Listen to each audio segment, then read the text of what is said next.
This video is brought to you by Channel Grim and Grin's own Screams from the Crypt. 20 tales of horror, sci-fi, and suspense.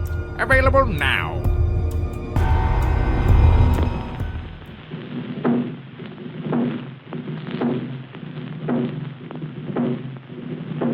Today we're having a look at White Zombie, as in the 1932 horror film starring Bela Lugosi, not the 80s metal band by the same name.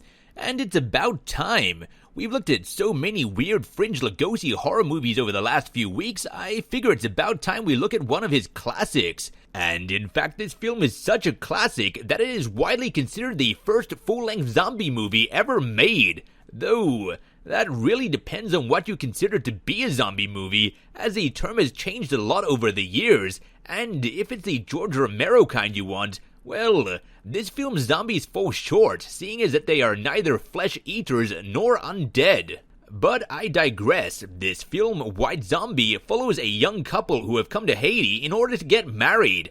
On their way, they briefly encounter a rich guy named Charles, who is super shady and clearly in love with Madeline, the bride-to-be. And obviously, having never heard the advice don't talk to strangers from their parents, they agree to get married at the home of the rich shady guy. And if spending your wedding night with a creepy third wheel doesn't sound unpleasant enough, on the way to the house, the couple encounter a burial taking place on the road and are given the ominous information that the locals bury their dead in public spaces in order to make corpse snatching more difficult. Then later, further down the road, they also encounter Bella's character with his horde of zombies.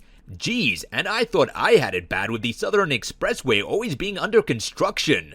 Speaking of Bela Lugosi, this movie really uses him well. Complete with a vulture as his familiar, in this film Lugosi plays an evil voodoo witch doctor. They take perfect advantage of his unsettling presence and mesmerizing eyes, which he uses to turn locals into zombies and enslave them on his sugar plantation. The character is wonderfully vindictive, cruel, and vengeful. We're told, for instance, that his main zombies are his previous enemies, though many of them, such as his previous teacher, seems to be enemies only in his own eyes. His paranoia and how easily spurned he is clearly illustrated towards the end of the movie when, in an extremely unsettling scene, while slowly taking over the mind of Charles grabs his hand, begging for release, which Lugosi, unfazed by the pleads, instead uses the opportunity to mock the man, pointing out that when they had first met, then Charles had refused to take his hand when he had offered to shake it.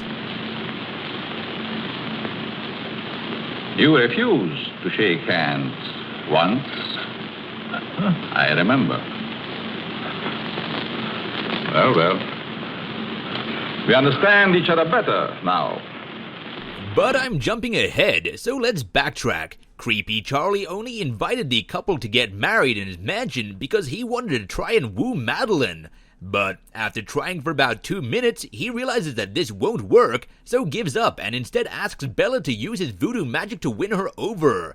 To this, Bella basically says, "You're too creepy, even with my magic she won't love you," and so instead suggests that Charlie should kill her so Bella can make her obedient by turning her into a zombie. This gives Charlie a conflict of soul for about 30 seconds, though after a short pause and being rejected again, he decides that killing the girl he loves is a pretty good idea. Although I guess in his very thinly veiled defense, he isn't really killing her. You see, one thing I really dislike about this film is that there's a long scene with Dr. Brunner, this film's Van Helsing, where he basically explains to the audience that the zombies aren't really brought back from the dead, but instead just poisoned to appear dead, snatched, revived, and then put under mind control.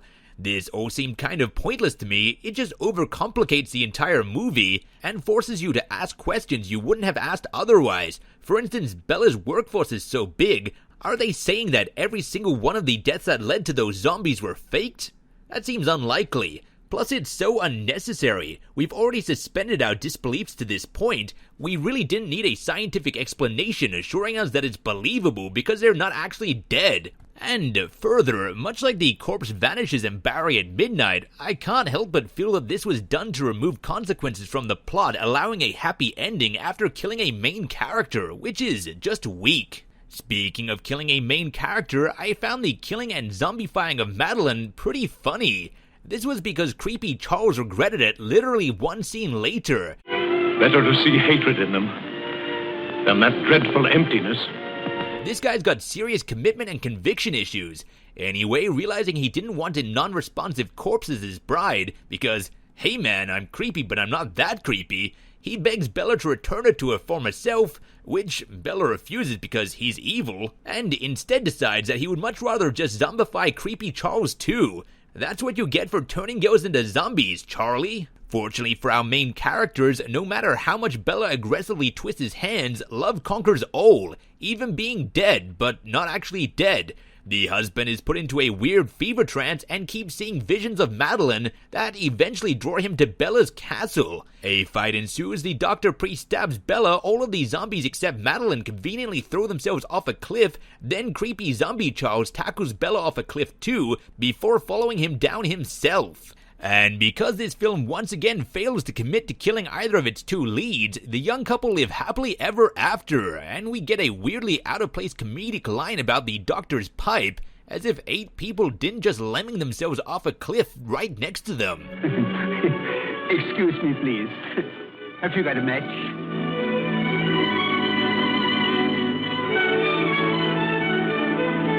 That aside, this film has some seriously good atmosphere, and while some of the acting falls short, it is more than made up for by Bella's spookiness, plus the atmospheric setting's great use of Shadow's creepy castle and twisted cemetery. But onto the special awards. White Zombie gets the William Shatner School of Acting Prize for Madeline's crazy over-the-top death not death scene. It also gets the My Stunt Doubles the Scarecrow Award for this convincing VFX shot of Bella's corpse hitting the rocks below.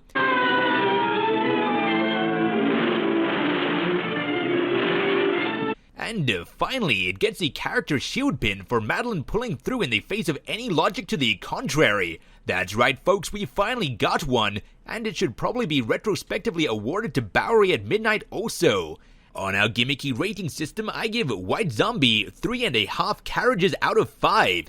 It may be a little slow by today's standards, but White Zombie is a creepy, atmospheric horror film that perfectly utilizes Bela Lugosi's unique acting skills. Would and do recommend.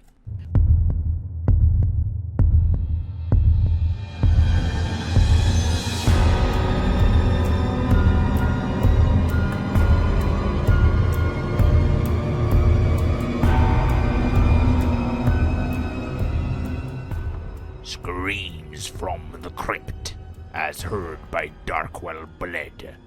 20 tales of horror, sci-fi, and suspense. Available now.